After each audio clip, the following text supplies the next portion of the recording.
Hello, my name is Axel and I'm a second year sophomore. I am 19 years old, and I started working at TMU Rec Sports Center about a month ago. Today I'll be talking about leadership journey, and this will be the first video for leadership journey. And first I want to explain what leadership journey is. Leadership journey is something the TMU Rec has to offer to general public. Every department at TMU has their own leadership journey type or program.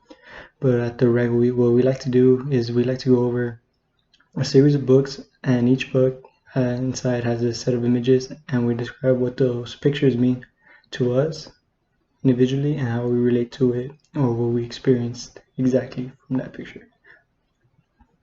The goal for this is to hopefully show us how we could become better leaders, because all of us as individuals have the potential to be a good leader. We just need guidance and good push towards that direction.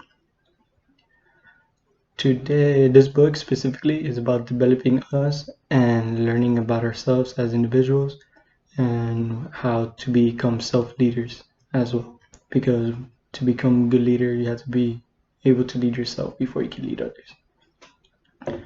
Today, what we're going to go over is the picture itself. It's a driver and passenger. To describe the picture itself, it's literally a guy driving and 3 passengers in the back.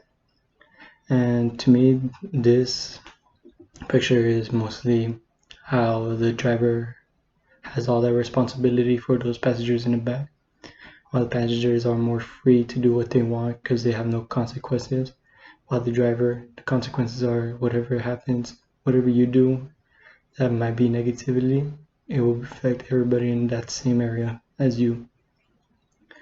So first of all, we want to talk about, are you a driver or are you a passenger? Drivers must keep their focus on the road. And by focus on the road, like their priorities, meaning no goofing around, nothing like that. Always be professional. To be a good leader, you must become like the driver. Doesn't mean you're the driver. You just must become like the driver. There are more responsibilities and fewer freedoms. For an example of this was when you're a manager or you're an employee. A manager, for example, you must oversee people, and you should not complain about whatever the facility is doing, what the upper staff is doing. You must follow and go through with those stuff that they tell you to do. But when you're a passenger, you're more free, you're allowed to goof off because you don't have those responsibilities as a manager does. Plus, as a strong leader, you should never look for someone to blame. For example, let's say you crashed the car. You're not going to blame the passengers that were talking, distracting you, because it was your job to be focused on the road. And if you got easily distracted, then you should have never been the driver, in my opinion. Another example, let's say a head coach of a football team. When you're the head coach of a football team, you have to always come up with this game plan. And this game plan, you have to stick to it. Can't change it, because that's what you practice throughout the whole week. And as a football player, I'm say football player in this situation, as a football player, you must follow that game plan. You can't stray away from it. But there is sometimes where there are people that stray away from it. They try to do individual, try to show themselves off as individuals, not as a team, and that affects everybody. But the person who gets blamed will be at the end the head coach, because he in this situation is the driver. If he does not put those players in line and tell them to focus, play hard, play as a team, then it affects everybody and it will be on him. The audience will blame it on head coach. They will never blame it on a player. That's the thing with drivers and passengers. When the passengers are goofing around and the driver is just there and gets distracted and goofs around also, then it's on the driver, because he is the one that has the handle on the steering wheel in this situation. Okay, so as a driver and passenger, as a driver, you're never going to be able to control the situation at hand. You're never going to have the the control of the situation. There are struggles in when you are in that situation itself, because the passengers tend to goof off and they don't take things seriously because they are the passengers. They feel like they are free to do what as they please, and it ultimately does affect the driver. But as a driver, you need to learn that to be headstrong, to be able to block off those distractions. Another example I could say would be for, let's say, when you go from being the passenger to being the driver. Because in reality, you won't have to be the driver. When you're a passenger, you can act like the driver. You don't necessarily need to be the driver to act like a driver.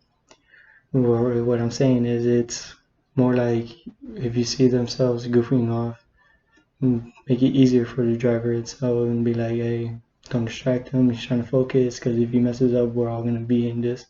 Not just him, he's going to get the blame. A good example that I went through was when I went from being a receiver to a quarterback. When you go from those two positions, the receivers, they are told what to do. They are told the routes, and if they don't catch it, it will be ultimately on the quarterback, because they are the ones throwing the ball. They are the ones that need to be putting the ball where the receiver is, or leading the receiver open, or throwing him open.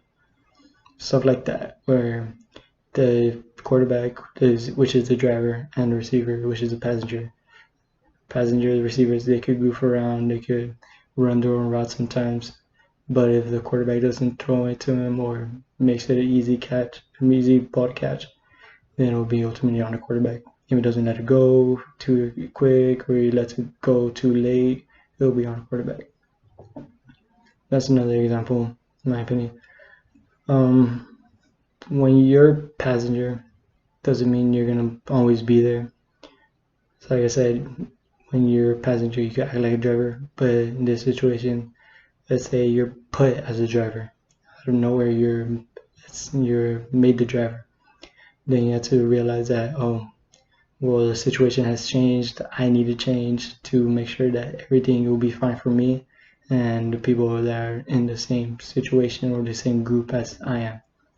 Because it usually happens in an instant and we just don't realize, but when you are a good leader and you're born to be a leader, then you just have the natural ability just to do it on the spot, know what's the situation happened, and be able to control it.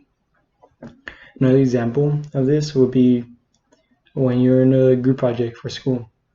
Let's say in a group project, there's those people that tend to do it last minute, and then you have sometimes in those group people that would tell them, hey, do this week, or do that, make sure they'll be able to do it, or some of it progressively, so they won't have to be able to do it all last minute and it won't look all rushed in the final product for the presentation.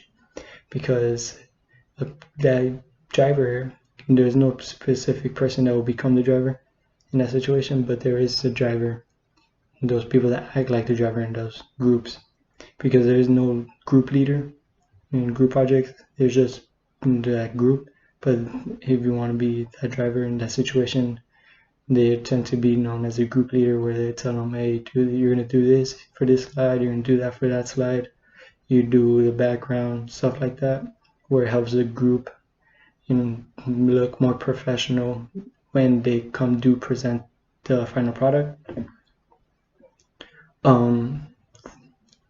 Drivers and passengers, another example I could say would be maybe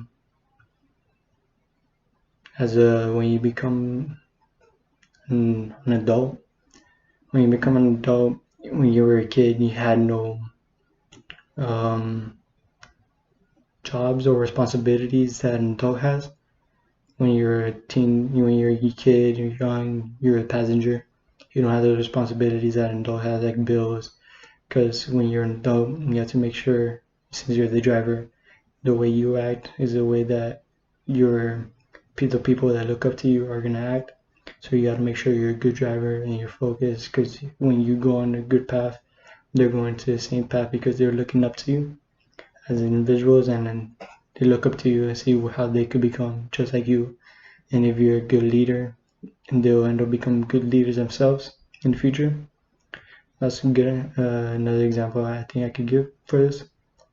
And that concludes this leadership journey video, and I hope you enjoy.